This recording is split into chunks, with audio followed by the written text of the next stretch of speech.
बारामती पोटनिवडणुकीमधून काँग्रेसनं माघार घेतली आहे. आकाश मोरेंनी उमेदवारी अर्ज मागे घेतलेला आहे.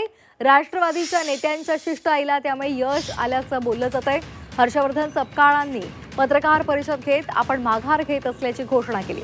निवडणुकीतून माघार घेतलेली आहे, मात्र आम्ही कुणालाही पाठिंबा दिलेला नाही असंही काँग्रेसनं स्पष्ट केलंय.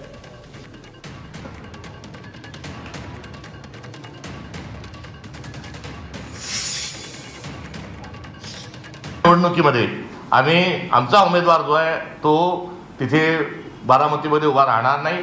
करिता आम्ही आमच्या उमेदवाराची माघार जी आहे ती घेत आहोत आणि मोठी लढाई जी आहे ही मोठी लढाई 2029ला ही होणार आहे. ही सभ्यतेच्या सुसंस्कृतपणाच्या अनुषंगानं त्या निवडणुकीतून आमचे जे उमेदवार आहेत आकाश मोरे हे माघार घेतील अशा प्रकारची त्यांना सूचना देण्यात आलेली आहे. तत्पूर्वी बारामतीच्या सर्व उमेदवारांच्या सोबत आम्ही व्हिडिओ कॉलच्या द्वारे त्यांच्याशी बोललो, त्यांच्याशी देखील चर्चा केली. त्यांची देखील यामध्ये काय भूमिका भावना आहे हेही जाणून घेतलं. पक्षातलं काय म्हणणं आहे, इतरांचं काय त्यामध्ये आपल्याजवळ केलेलं आव्हान आहे याचाही त्यांच्याजवळ लेखाजोखा मांडत असताना त्यांनी पक्ष जो निर्णय घेईल तो मान्य आहे हे. सुनेत्रा पवारांचा तिसऱ्यांदा हर्षवर्धन सपकाळांना फोन. बारामती पोटनिवडणूक बिनविरोध करण्याची विनंती. रोहित पवारांनी काही वेळातच सपकाळांची घेतली भेट.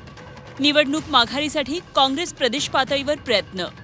वडेट्टीवारांकडून राज्य पातळीवर माघारीबाबत निर्णय झाल्याची माहिती. राज्यातील काँग्रेस नेत्यांची वरिष्ठ नेत्यांसोबत चर्चा. मल्लिकार्जुन खरगेंची काँग्रेसच्या वरिष्ठ नेत्यांसोबत चर्चा. शरद पवारांकडून काँग्रेसला बिनविरोध निवडणुकीसाठी सल्ला. खासदार सुप्रिया सुळेंचीही काँग्रेसला विनंती.